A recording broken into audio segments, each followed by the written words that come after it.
자, 매주 화요일 OBS 법전에서 만나는 법조계의 찐 드래곤 올스타 이진용 전별 변호사님 두 분 오늘도 어김없이 자리하셨습니다. 안녕하세요. 안녕하세요. 안녕하십니까. 예, 이진용 변호사입니다. 네, 전별입니다. 이진용 변호사입니다. 전별입니다. 네. 두 분도 그런 거 하나 만드시는 거 어때요? 용별 뭐 이런 거.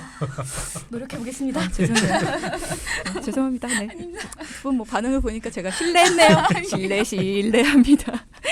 자, 오늘은 어떤 이야기 나눠볼까요? 네, 오늘은 필요 없는 물건은 싸게 팔고 필요한 물건은 더 싸게 사는 중고거래입니다. 아, 중고거래에 대한 이야기를 해주실 거군요. 사실 이진용 변호사님은 아나바다 세대 아닙니까? 그렇죠. 한창 그 이야기 많이 좀 유행을 했었죠. 맞을 것 같습니다. 네. 예. 아나바다 세대 하면은 IMF를 겪으신 분들이라면 아나바다가 아마 익숙하실 것 같은데 중고 거래가 그때부터 좀 이렇게 좀 이렇게 뭐라 그래야 돼 활발해지지 않았나 뭐 이런 생각이 들기도 해요. 주변에 그렇죠. 중고 거래한다는 분들 꽤 많으시거든요. 뭐 역사가 오래된 중고 거래 카페도 있고요. 요즘은 채소마켓 동네 주민들끼리 거래하는 예. 플랫폼이죠. 실제로도 거래량이 많습니까? 어때요? 예, 그 조사 결과가 있는데요. 네. 그 2021년 기준으로 국내 중고 거래 시장 규모는 한 24조 원 정도로 추산되고 있고요.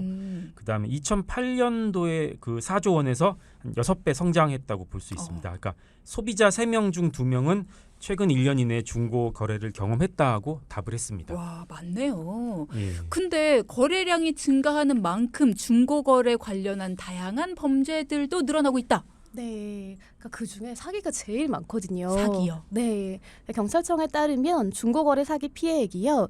2016년 306억 원에서 2020년 897억 원으로 늘었다고 합니다. 와, 많이 늘었네.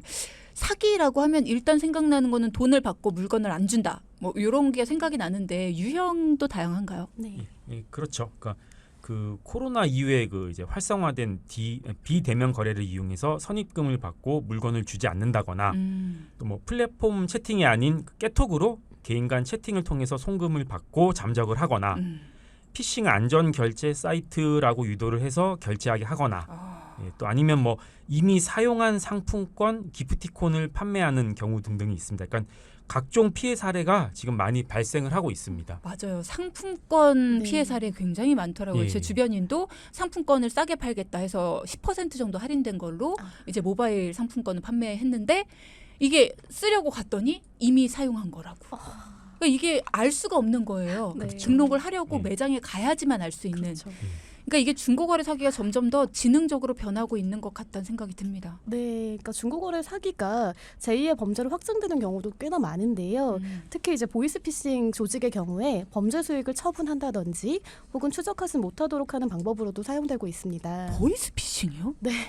아니 중고거래 사기는 그래도 소액일 거다라고 생각을 했는데 너무 범죄 조직이 연루돼 있네요. 네. 이게 그러니까 최근에 좀 이런 경향이 좀 발생하는 것 같은데요. 네. 그러니까 하나 예를 들어 설명을 드릴게요. 그러니까 중고 물품 그 직거래 앱에 금목걸이를 판매한다는 이제 글을 게시를 해서 이제 그 글을 보고 곧바로 이제 매수하겠다는 연락이 왔습니다.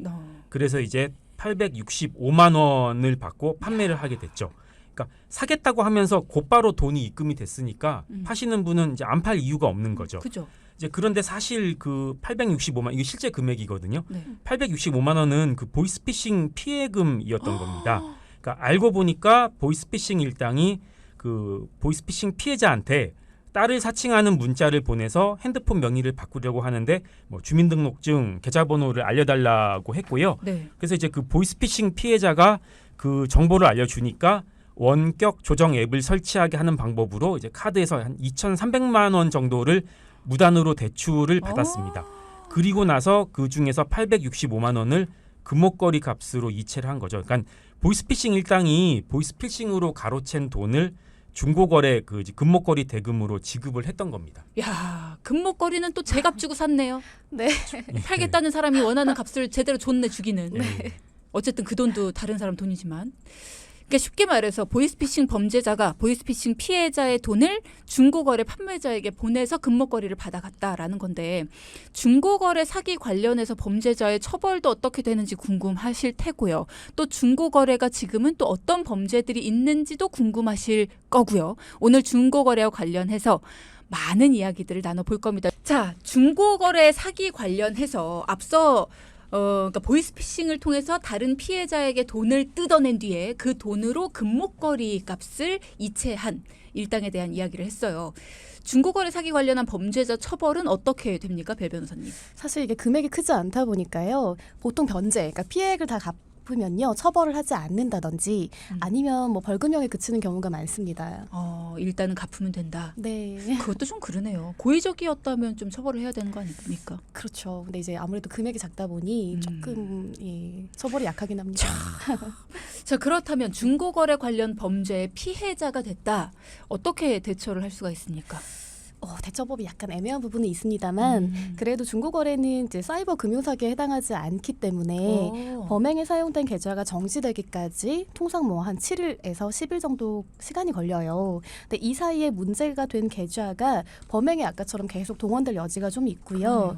또 피해자가 피해액을 돌려받는 절차가 조금 복잡합니다. 그러다 보니까 피해자는 사기범이 검거된 이후에 배상명령 신청을 할 수가 있는데요. 혹시 이제 이 과정에서 검거되지 않는다든지 반환불능, 그러니까 돈이 없다든지 이럴 수 있잖아요. 네. 그러면 피해액을 돌려받지 못하기도 합니다. 피해액을 돌려받지 못하면 그 돈은 누구한테 받습니까? 사실상 어려운 거죠. 예. 그냥 피해를 입고 끝나는 겁니까? 예. 예방을 하는 방법밖에 없겠네요, 결국은. 예, 그렇죠. 그래서 일단 경찰에서 예방할 수 있는 방법을 하나 이렇게 마련하고 있는 게 있는데요. 네. 그 사기에 이용된 전화번호를 검색할 수 있는 사이버캅이라는 그 앱을 제공을 해서요. 이제 중고거래 사기를 막을 수 있도록 하고 있습니다. 그러니까 그 사이버캅 앱이라는 게 그 발신자 전화번호를 그 경찰청이 확보한 위험 전화번호하고 대조를 해서요. 인터넷 사기 범죄에 이용된 번호인지 화면에 표출시키는 이제 그런 겁니다. 이제 어쨌거나 예방은 좀 그런 식으로 하실 수 있고요. 그러나 중고거래 사기를 당하셨으면 이미 피해가 발생한 경우라면 어쨌거나 경찰에 신고하시거나 고소하셔가지고 조치를 하실 필요는 있습니다. 그렇죠. 예. 근데 제 친구는 일반인임에도 불구하고 전화번호가 1년에도 몇 번씩 바뀌거든요. 그럼 결국 사기를 친 그러니까 범인이 전화번호를 바꾸면 그 전화번호도 쓸데없는 거네요. 그렇죠. 그러니까 계속해서 전화번호 바꾸면서 사기를 치면 중고거래 사기범도 잡기가 힘들다라는 얘기겠네요. 네. 조심을 하셔야 돼요. 예. 그러네요. 예. 자, 그러면 반대로 내가 중고거래를 하다가 나도 모르게 법에 저촉되는 행위를 할 수도 있다라는 얘기가 있더라고요. 네, 맞습니다. 그래서 알아둬야 할 중고거래 판매 금지 품목이 있는데요. 내가 판매한 물건이 금지 품목에 해당되는지 처벌받을 수 있는지 한번 확인해 보시기 바랍니다. 이거 굉장히 무서운 얘기입니다. 요즘에는 왜 중고거래라는 거를 그냥 내가 앱에 가입을 해서 나 이거 판매할게요 하고 글을 써서 올리기만 하면 판매자가 되는 거거든요. 네. 정말 절차가 간단해요. 어디 인증을 받을 필요도 없고. 그냥 그러다 보니까 내가 그냥 이거 팔고 싶어 하고 올렸는데 이게 판매 금지 물품에 해당이 되면 내가 법에 저촉이 될 수가 있는 거거든요. 처벌을 받을 수 있다라는 거예요. 자, 어떤 물품들이 있는지 어떤 금지 품목이 있는지 여러분들 잘 알아두시기 바랍니다. 품목 어떤 게 있나요? 예, 일단 먼저 그 영업 신고 없이 뭐 개인이 만든 식품이나 아니면 이제 포장을 이미 개봉한 식품을 들 수 있습니다. 그러니까 예를 들어서 이제 반찬을 집에서 만들었는데 양이 너무 많아가지고 이걸 동네 사람들한테 판매를 할까 이제 싶은 생각을 할 수 있고요. 아니면 또 음식을 먹진 않았는데 포장지만 뜯어가지고 이제 아까운 마음에 좀 팔까 싶은 생각이 들 수도 있잖아요. 근데 이런 경우는 좀 이제 그런 마음을 좀 접으셔야 될 것 같아요. 그러니까 식품위생법에 따라서 뭐 최대 3년 이하의 징역이나 또는 3천만 원 이하의 벌금형에 처해질 수가 있거든요. 그러니까 소포장이 되어 있는 경우 있잖아요. 어떤 경우요? 소포장. 소포장? 예. 근데 그러니까 어쨌거나, 대량으로 예, 되어 예. 있는 것 중에 안에 소포장이 따로 되어 있고 예. 소포장이 되어 있는 거 안에도 유효 기간이 써 있을 수 있잖아요. 유통기한이. 예. 그게 되면 근데 이제 어쨌거나 아니야? 식품위생법에서 이게 처벌 조항을 두고 있기 때문에 조심하실 필요가 있고요. 그래서 왜? 만약에 반찬을 만들었다. 네. 예, 그럼 그냥 좋은 마음에 그냥 옆에 분들하고 그냥 나눠 드시는 게 제일 좋을 것 같습니다. 그렇군요. 질문도 못하게. 네, 별 변호사님. 네. 네. 다음에는요. 무알코올을 포함한 모든 주류인데요. 요즘에 오. 막 그런 거 있잖아요. MZ세대들이 이제 소비자들을 중심으로 품귀 현상을 빚고 있는 뭐 위스키 또는 와인 이런 게 중고거래 플랫폼을 통해서 계속 거래가 되고 있어요. 근데 현행법상 주류 판매 면허가 없는 일반 소비자 간 거래는 처벌 대상이 돼가지고요. 조세범 처벌법에 따르면 3년 이하의 징역 또는 3천만 원 이하의 벌금에 처한다라고 규정이 되어 있습니다. 저 이거 많이 봤는데. 그렇죠. 네. 사실 하시면 안 됩니다. 아니 제가 한 게 아니라 제가 했다는 게 아니고요. 네네, 많이 그럼요, 봤다고. 그럼요. 예. 특히나 진짜 저희 작가처럼 MZ 세대들이 네. 최근에 소주가 어떤 브랜드가 유행을 했었어요. 그게 품귀 현상을 네. 빚으면서 이거를 중고 거래로 내가 샀는데 이거 판매할게요 하면서 약간 높은 가격으로 해서 네. 재판매하는 분들을 굉장히 많이 봤는데 무섭네요. 3년 이하의 징역 또는 3천만 원 이하의 벌금에 처한다. 예. 먹는 거는 거의 안 된다. 주류도 안 되고 또 식품위생법에 따라 아까 안 된다고 하셨으니까 거의 안 된다고 봐야겠네요. 네. 예, 뭐 일단 그렇게 보시는 게 맞을 것 같고요. 또 추가로 예를 들면 뭐 건강기능식품이나 아니면 한약, 의약품 등도 일단 조심을 하셔야 됩니다. 일단 요거는 법무부 공식 블로그에 있는 내용인데요. 네. 그러니까 무심코 중고거래 사이트에 그 홍삼이 들어간 건강기능식품 이제 그런 거를 판매하려고 올렸다가 이제 자신도 모르게 불법 거래를 하는 셈이 될 수도 있고요. 뭐 등록한 사람만 판매를 할 수 있기 때문이라고 합니다. 그러니까 이거를 만약에 어기면 5년 이하의 징역 또는 뭐 5천만 원 이하의 벌금에 처할 수 있다라고 하는데 네. 그 대표적인 건강기능식품이 이제 홍삼 들어간 제품이죠. 뭐 이제 상표는 말할 수 없지만 그리고 이제 중고거래 앱 조금이라도 들어가 보면 이제 그런 제품이 많이 올라와는 있더라고요. 근데 이제 방금 말씀드린 이제 건강기능식품 관련해서는 법무부 블로그에 이제 찾아서 이제 올려드린 내용을 이제 말씀을 드린 건데요. 이거 뭐 조금 조심스럽긴 한데 이제 개인적인 의견입니다. 이제 개인적인 의견인데 그 건강기능식품에 관한 법률에서 이거를 이제 규율을 하고 있는데. 영업이 아닌 일회성으로 개인이 영업이 아닌 일회성으로 건강식품 기능식품 이제 중고 판매했을 경우에 처벌 조항이 과연 있는 것인지 저는 좀 개인적으로는 찾기는 조금 어려웠습니다. 예, 그래서 그러니까 이게 형사처벌은 이제 기본적으로는 처벌 조항이 있어야 처벌이 되는 것이고요. 네. 그다음에 그러니까 물론 이제 일회성이 아닌 지속적으로 판매를 하면 이제 그런 경우는 이제 법에서 금지하고 있는 영업 이에 해당이 되기 때문에 당연히 처벌이 될 것인데요. 다만 개인이 한 번 정도 이렇게 그런 제품을 올린 게 과연 처벌될 것이냐에 그래서 대해서는 해도 된다는 거예요?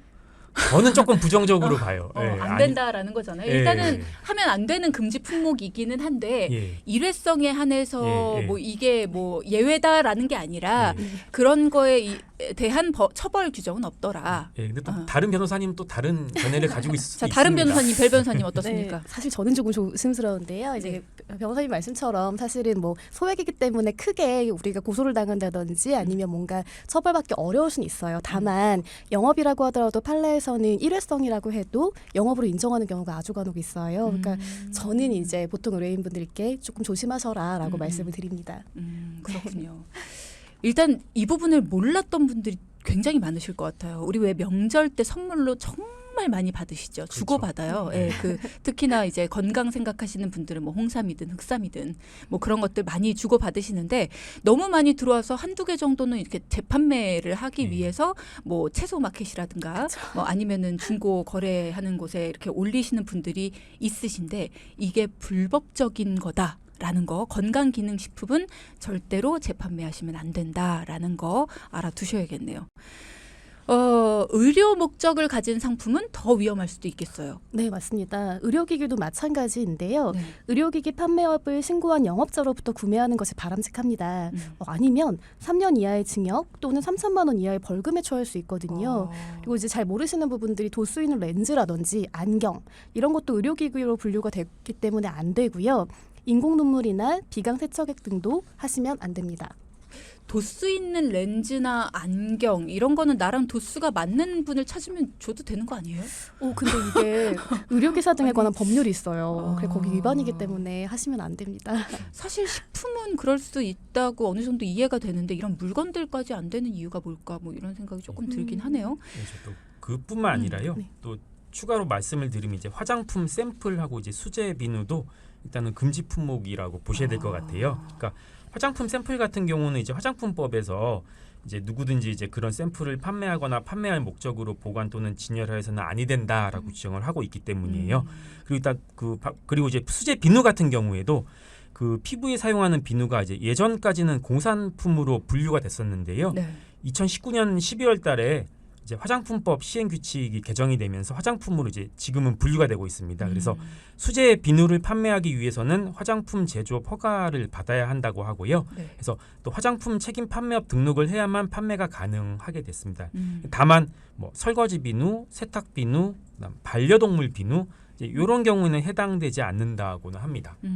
요즘에 수제 비누를 만들어 쓰시는 분들이 굉장히 많고 만들어 쓰다 보니까 이거 좋은데 하면서 주변에 판매를 좀 해볼까 뭐 이런 생각하시는 분들도 간혹 예. 있으신데 이런 거 화장품법 시행 규칙으로 인해 안 된다라는 거 허가를 받아야만 된다라는 것도 알아두시면 좋겠네요. 지금 질문이 들어왔는데 그래요. 제가 이런 비슷한 질문이라니까요. 과자를 5봉지를 샀어요. 5봉지가 들어있는 네. 한 상자를 샀어요. 2봉지는 먹고 남은 3봉지 안 뜯은 걸 판다. 이런 것도 안 되는 겁니까? 안 됩니다. 8779님. 그게 식품위생법 위반이기 때문에 위험할 수 있습니다. 그러니까 과자 자체를 파는 게 안 되는 거예요? 예, 맞습니다. 음식이기 때문에요. 식품 자체는 안 됩니다. 뜯은 거 아닌데도 안 되는 그래도 거죠. 안 됩니다. 자, 그리고 저 채소마켓에 누룽지 올려놨는데 그럼 내려야 돼요? 라고 말씀하셨네요. 직접 만드신 거면 내리셔야 될 것 같습니다. 네. 직접 만든 게 아니라 다른 곳에서 판매하더라도 누룽지는 네. 식품이잖아요. 맞습니다. 네. 그러면 이거 내리셔야겠네요. 네.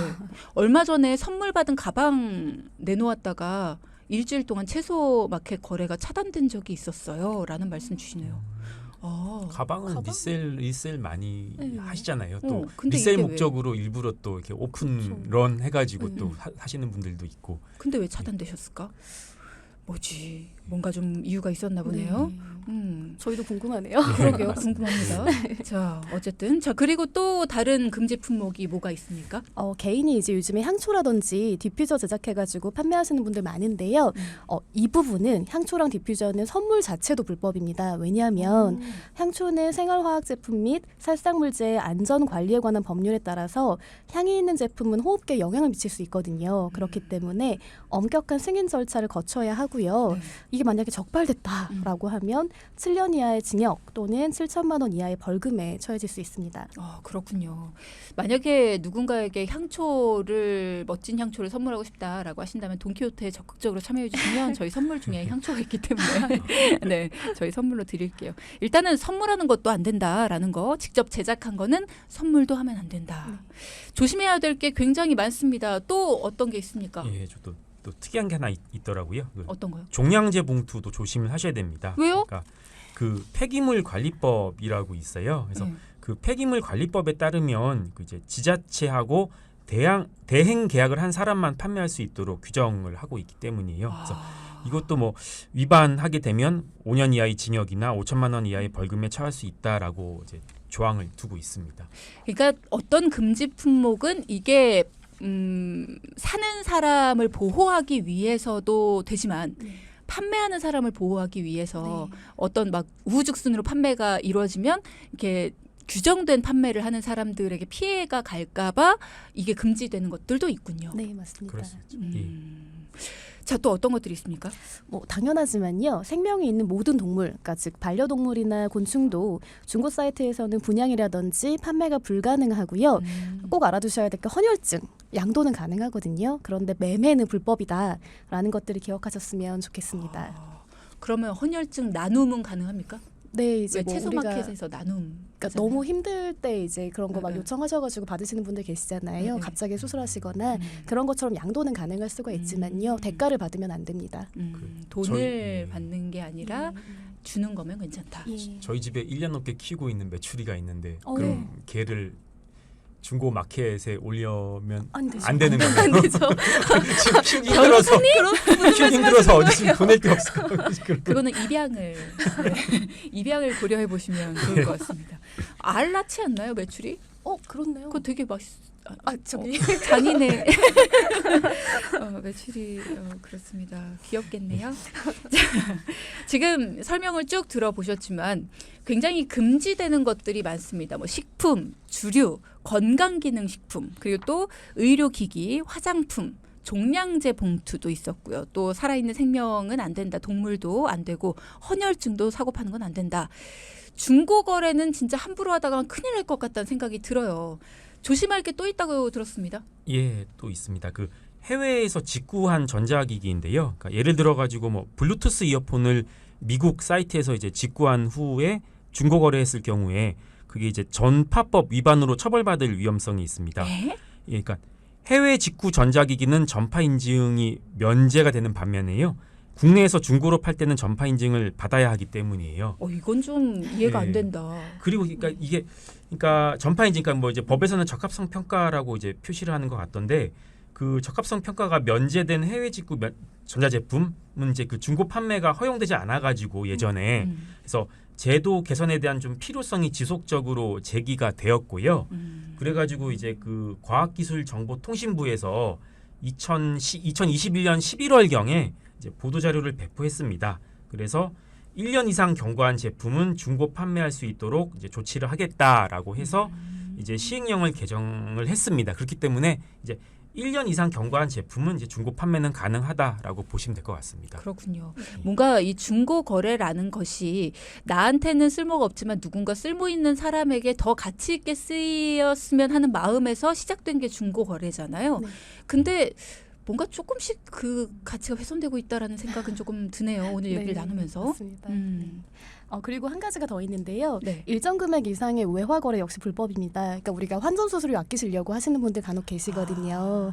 그런데 외국환 거래에는 신고 의무가 발생하기 때문에 자칫 외국환 거래법 위반할 수 있고요. 이게 금액이 큽니다. 무려 1억 원 이하의 과태료에 처해질 수 있으니까요. 와우. 주의하시기 바랍니다. 수수료 아끼려다가 1억 원 이하의 과태료. 네. 그렇죠. 이제 다만 이제 뭐 조금 예외 조항은 있어요. 그러니까 이게 이제 매매 차익을 목적으로 하지를 않고 그다음 이제 미화, 그러니까 미화 5,000달러 범위 내에서는 이제 신고 없이 자유롭게 거래가 가능합니다. 예를 들어 가지고 이제 내가 미국 여행을 갔다 왔는데 한 1,000달러 가량이 남았다고 한다면 이제 그런 경우에는 그거 처분하기 위해서 타인에게 매도하는 행위까지는 이제 신고는 하지 않으셔도 됩니다.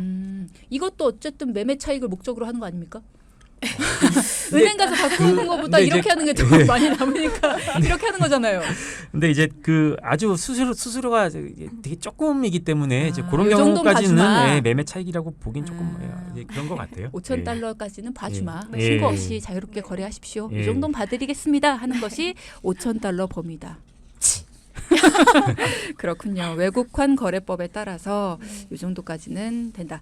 자, 일정 금액 이상의 외화 거래도 불법이고 해외 직구한 전자기기도 조심을 하셔야 된다. 오늘 이 얘기를 안 나눴다면 아마 나 이거 불법인지 몰랐다 하시는 분들도 꽤 있으셨을 것 같다는 생각이 드네요. 저도 집에 제가 렌즈를 안 끼거든요. 근데 렌즈를 한번 이렇게 필 받아가지고 몇 통을 확 샀어요. 그랬는데 한 번 껴보니까 너무 눈이 답답한 거예요. 그래서 이 렌즈들 그냥 내놔야겠다 이런 생각을 했는데 버려야겠군요. 네. 네, 렌즈는 함부로 내놓으면 안 된다는 거. 아까워라. 비쌌는데. 자, 오늘 용별 변호사단과 함께 이야기 나눠봤습니다. 중고거래와 관련해서 이야기 나눠봤고요. 다음 주에도 우리 속 시원하게 법률 이야기 나눠보겠습니다. 자, 두 분 다음 주에도 흥미진진한 이야기 준비해 주십시오. 네, 알겠습니다. 네, 알겠습니다. 네, 오늘도 감사합니다.